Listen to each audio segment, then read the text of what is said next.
So let's take a look at Module 6.1 example for our ME12 Dynamics course.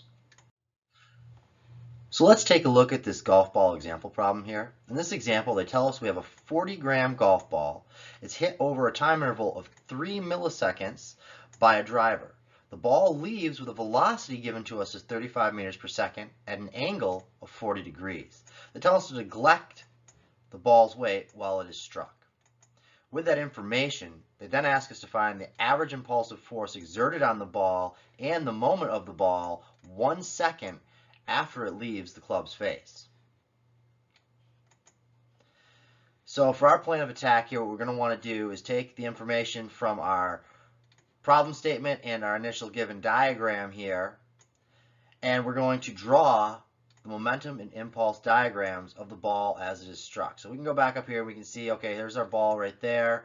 We can see there's our velocity going up right there. There's our angle given to us right there, and here is our driver right here at C. So with that information in our the wording in our example problem statement, we can then draw out this moment and impulsive diagrams of the ball as it is struck. Part 2 of our plan of attack to solve this problem, we're going to apply the principle of impulse and momentum to determine the average impulsive force. And third, we're going to use our kinematic relations to determine the velocity of the ball after 1 second, and then use that to calculate the linear momentum. So now that we've had the opportunity to read through the problem statement, understand what they've asked us for and what they've given us within the problem statement and the given diagram, our next thing is to create our setup page. So within our setup page, we have all of the given information in a nice, clear, concise manner over here. So we have our mass is equal to 40 grams, our time interval, 3 milliseconds, our initial velocity, 35 meters per second, and our theta of 40 degrees. And we redraw our diagram over here. You can see there's our V1, there's our angle theta there, there's our driver at point C there. So now we want to find the average impulse exerted on the ball and the momentum of the ball 1 second after it leaves the club's face.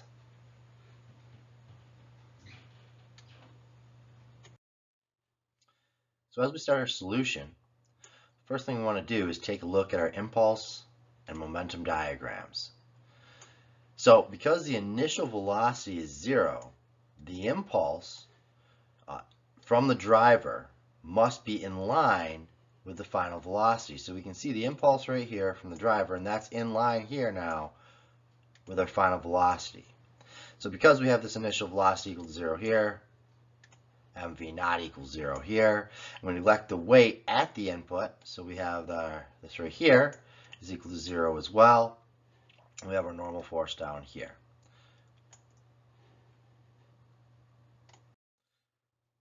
So our principle of impulse momentum is going to be applied along the direction of motion. So we can see here, here's our direction of motion, up here at 40 degrees off our horizontal. We have this following equation right here.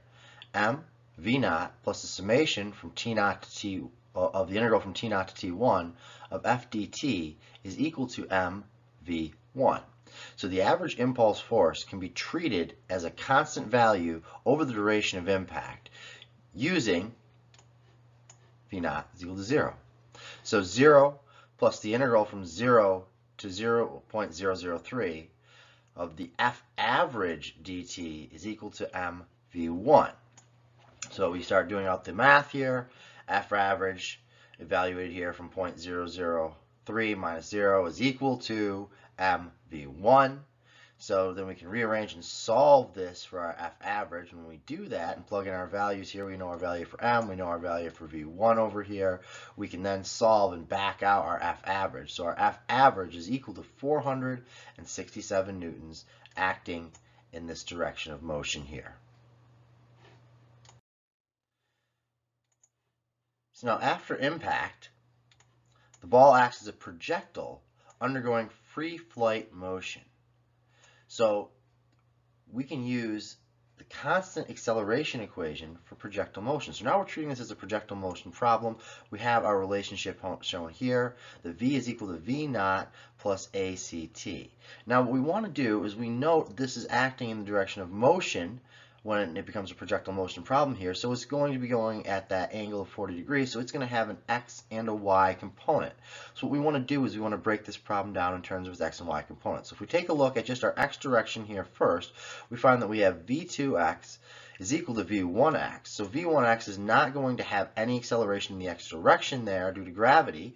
So what we have now is just v1 times the cosine of 40 degrees, but we know that v1 is 35. We do our trig here, the cosine of 40 degrees, and we end up that our v2 in our x direction is equal to 26.81 meters per second. So now we've dealt with the x direction, we want to deal with the y direction. And in the y direction, we do have to worry about our acceleration due to gravity here. So v2y is equal to v1y minus this acceleration due to gravity times time. So we know most of this information here. We can do what our trig here, and we know that v1 is 35. We want to find the y component of it. We take the sine of 40 degrees from that angle there, minus our acceleration due to gravity, 9.81, times our time of 1 right there. Plug this in, and we end up with v2y is equal to 12.69 meters per second. So now we've got our x component up here, and we've got our y component down here for our velocity. What we want to do is show this as a vector form. So v2 is equal to our x components here, which is 26.81 I hat direction, or x direction, plus 12.69 here in our j hat, or our y direction, units of meters per second.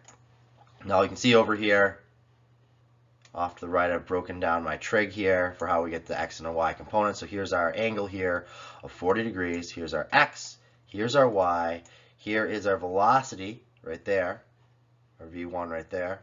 So what we can do from this here is we can go through this and say, okay, sine of the angle is opposite over hypotenuse. Cosine of the angle is adjacent over hypotenuse. Plug this in for our what we know. So sine of our angle, sine of 40 degrees, is equal to our opposite, our y, over hypotenuse 35. So there's y over 35 there. We solve it for y. Y is equal to 35 times the sine of 40. Now we do the same thing for our x component here. We say the cosine of theta is equal to adjacent over hypotenuse, so the cosine of theta is equal to our x over 35 degrees that we see right there. So we rearrange, solve that for x. X is equal to 35 times the cosine of 40 degrees. So that's how we get our x and our y components here. And you can see I've color coordinated them in green and yellow to go into our solution. So next we want to talk about our linear momentum. We use our linear momentum expression here. L is equal to m times v. So for our particular case here, L2 is equal to mv2 right there. So L2 is equal to, we can plug in our known values here. Here's our m. Again, we note that our v is a vector right here, so we plug in our vector notation for our v2 right there.